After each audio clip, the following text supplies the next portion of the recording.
Marhaba! My name is Jack Mandeville, and this is Jacked History.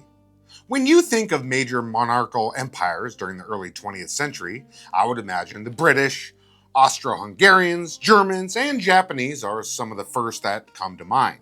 But if you live in the Americas like me, one name that can be often overlooked in world history is the Ottoman Empire, an absolute powerhouse of an organization that ruled over significant chunks of land and people for the better part of 600 years, and caused headaches to other powers to the west, east, north, and south of them. Today, we're talking about the Arab Revolt and the death of the once powerful Ottoman Empire. And no, I'm not talking about this kind of Ottoman. Was that funny, Peter? Was that funny? Was that funny to you? I bet nobody has ever done that kind of joke before. I'm a genius. I should be the CEO of the Comedy Corporation headquartered out of Wilmington, Delaware. I should be given a substantial portion of shares in comedy for coming on board as the CEO of comedy. And then I'll cut thousands of jobs in comedy in order to save money and appease the shareholders. And then the SEC will open an investigation on me because I offloaded a bunch of my shares in comedy and manipulated financial reports as comedy was struggling to make its quarterly numbers as I lied to the shareholders about it. Then, after my convictions on federal charges of insider trading and witness tampering, I'll spend 2 years at a minimum security federal prison in Vermont, and a judge will tell me that I'm no longer allowed to work in comedy upon my 2027 release. Moving on. For backdrop, before we talk about the death of the Ottomans, we need to talk about their birth and the significance of their life, because that's how obituaries work. Long before the Ottomans were the big dicks on the block, there were the Byzantines. Most people think the Roman Empire fell around the 5th century. Yes, technically it did, in the West, but the Byzantines, headquartered out of Constantinople, were the true descendants of the Roman Empire and continued its dominance well into the 2nd millennium. Right to the east of the Byzantines were the Anatolians in modern-day Turkey, and it was in 1299, when Osman I came to power over the Anatolian Principality, that the Ottomans, as we know them, were born. It was Osman who started a grand tradition of attacking his Byzantine neighbors to the west, who were in the later stages of their own decline. Almost every single one of Osman's descendants who ruled the increasingly powerful Ottomans carried on this tradition. They'd start a large military campaign against the Byzantines, fail to capture the heavily fortified city of Constantinople, then wait until it was the next sultan's turn to give it a crack. It was Osman's descendant, Mehmed II, who successfully captured the city of Constantinople in 1453, and thus put the final nail in the coffin of the Roman Empire, with the fall of the Byzantines. Constantinople was changed to Istanbul and became the new capital of the growing Ottoman Empire. I don't have enough time in this episode to talk about the meat of that event, but I highly encourage you to consume anything you can about Mehmed's campaign against the Byzantines, because it was an insanely important world event and a highly intriguing story. Subsequent sultans quickly expanded Ottoman territories. At its peak in the 17th century, the Ottomans had the largest empire in the world, covering parts of modern-day Saudi Arabia and Iraq in the east, Russia and Ukraine in the north, the Balkans and knocking on the door of Vienna, Austria in the west, and pretty much all of North Africa in the south. And yes, the Ottomans are typically associated as an Islamic kingdom, considering most of their population was in modern Turkey, the Middle East, and North Africa, and of course their leaders were Muslim. But it should be noted they ruled over a large number of Christians and Jews as well. These Christians, which included Copts, Catholics, and Orthodox, were mostly in Greece and the Balkans, with sprinkles in the Middle East. And as far as their lands in the Middle East and North Africa go, the majority Arab populations there were predominantly Muslim, like their Ottoman rulers. But that's about the extent of their similarities. The Arabs had significant ethnic and cultural differences from the more European Turks, and as we've seen time and time again in world history, shared religion doesn't necessarily quell ethnic and cultural differences. By the 18th century and 19th centuries, Ottoman power and rule was on its decline. As we all know, this happens to major empires. One of the big reasons was that of other European influences. Everyone has a pretty good understanding that Western and Central European powers were in consistent conflict with each other pretty much since the fall of the Roman Empire. The Western one, not the Byzantine one. But if there's one thing that could get them to work together at times, it was their perceived threat of Muslims. And boy, were those Ottomans a threat to them. Major European powers had policies to undermine Ottoman influence for years. And by the mid to late 19th century, it was kind of working. With Ottomans overseeing so many different cultures, it was hard to keep them all wrangled at once, something the Christian Europeans took advantage of, often aligning themselves with fringe nationalist groups in Ottoman territory. It was the whole, hey, you don't like the Ottomans being in charge of you? Well, we don't like them either. You know, we could help you with that little problem if you'd like. We have a lot of resources too. And what started out as a fringe idea of nationalism within Ottoman territories grew into real movements all throughout the dying Ottoman Empire in the early 20th century. Greeks wanted out, Balkan peoples wanted out, Arabs wanted out, even Turkish people were entertaining the idea of democratization. For the Arabs specifically, it didn't help that the Ottomans were consistently pushing their Turkish culture on their Arab ways. The Ottoman Turks were all like, hey, Arabs, you need to start being a little more Turkish, okay? Get with the program. And then the Arabs were all like, you know what? I'm gonna be Arab even harder. Who the fuck do you think you're talking to here? You're nothing without us, you Caucasian ass piece of shit. Where do you even think the Prophet Muhammad came from?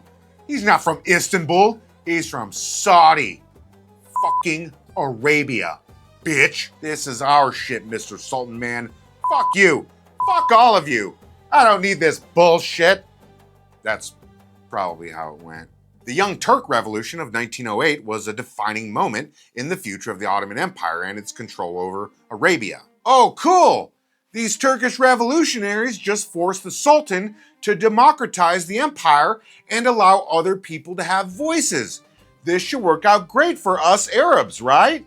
Wrong! The Young Turks were Turkish nationalists and really didn't give a shit about other ethnicities in the Ottoman Empire, including Arabs. It got so bad that the Arab members of the new parliament actually supported restoring absolute power to the Sultan instead of continuing to get dogged on by the more democratic-minded Young Turks. As a result, Arab nationalism grew. The calls for an independent Arab state from North Africa to the Middle East grew, fueled by European powers like the British and French, who saw this as a great opportunity to finally dismantle the Ottomans. Basically, every European power was salivating at the chance of a fuck-up by the Ottomans, and they got one. Pew! World War I kicked off, and everybody had to get on the alliance train. Choo-choo! Guess who the Ottomans allied with? Germany, the enemies of Britain and France. Choo-choo! Oh no, all these trains are heading for a collision. Choo-choo! I'm going to put it simply what happened from here. It's time-consuming to explain the cultural and historical complexities of everything leading up to and the aftermath, mainly because this is a history show with an emphasis on entertainment and not an academic breakdown of everything that's ever happened in the world. But if anybody who's actually studied this topic extensively would like to fill in some gaps in the comment section, I'm all for it. Also, like always, I encourage people to take the initiative to deep dive themselves if anything I'm talking about interests them. By 1916, the British and a respected Arab leader by the name of Hussein bin Ali al-Hashimi were ready to strike the Ottomans. It should be noted that Hussein was the leader of the Hashemite dynasty because he was a direct descendant of the Prophet Muhammad, a line that continues to this day with his great-great-grandson, Abdullah II of Jordan.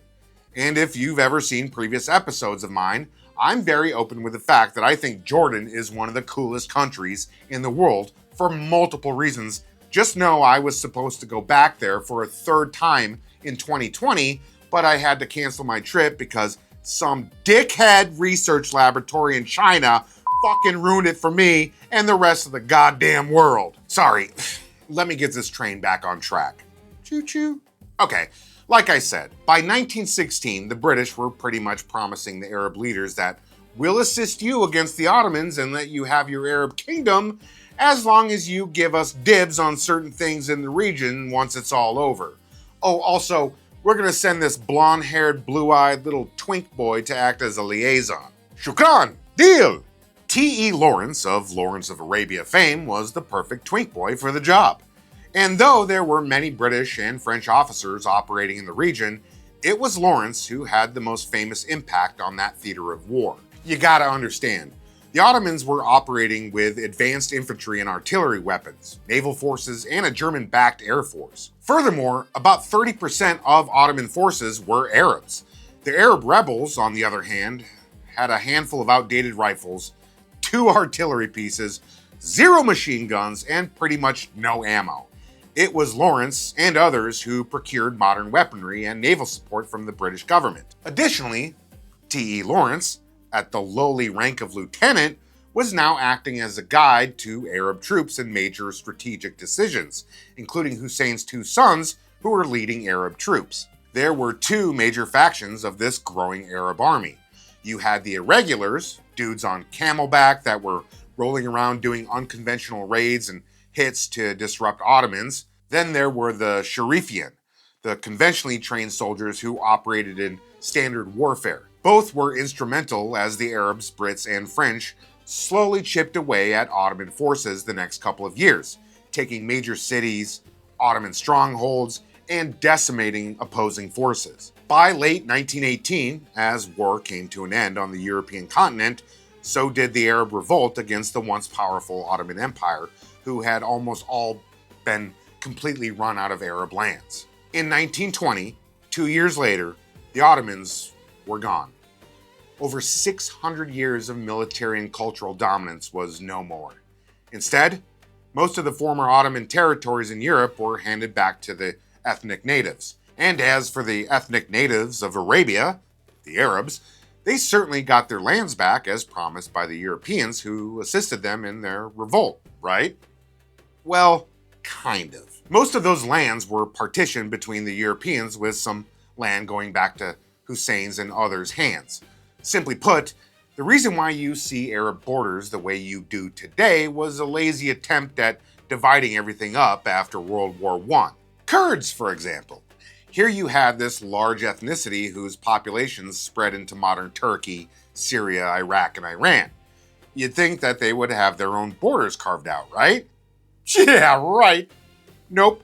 They just drew lines all around them and left them as minorities in every country they lived in so they could continue to get shit on for the next 100 years. And what about modern Palestine? Well, that's even better. While the Brits were promising Palestinian lands back to Hussein and other Arabs, they were also, at the exact same time, setting the seeds for the creation of a Jewish state in the region through the Balfour Declaration. The end. Nothing bad ever happened in the Palestinian region again after World War I, because the new European overlords totally thought the entire thing through properly. Over the rest of the 20th century, especially after World War II, Arabs did eventually slowly take back autonomy of their lands from European powers. But the lines that were set after World War I made it to where Arab lands would have many different leaders with many different governments and motives. Please like, subscribe, share, and hit that notification button, or I'm going to declare a jihad on Peter's ass. Shukran, Habibi. Okay. Emshay, Emshay, Emshay, Emshay, Emshay, Emshay. Shukran, Emshay, Shukran, Emshay, Emshay. Cut it, Peter. The Ottoman Empire has thrived for very long, but along came the Arabs to spoil their ancient song. The Arabs have a secret weapon. It will make the Ottomans weak. What is their secret weapon? It's a tiny British twink. Thousands of Arabs charge into battle. The Ottomans will sink. Brave soldiers of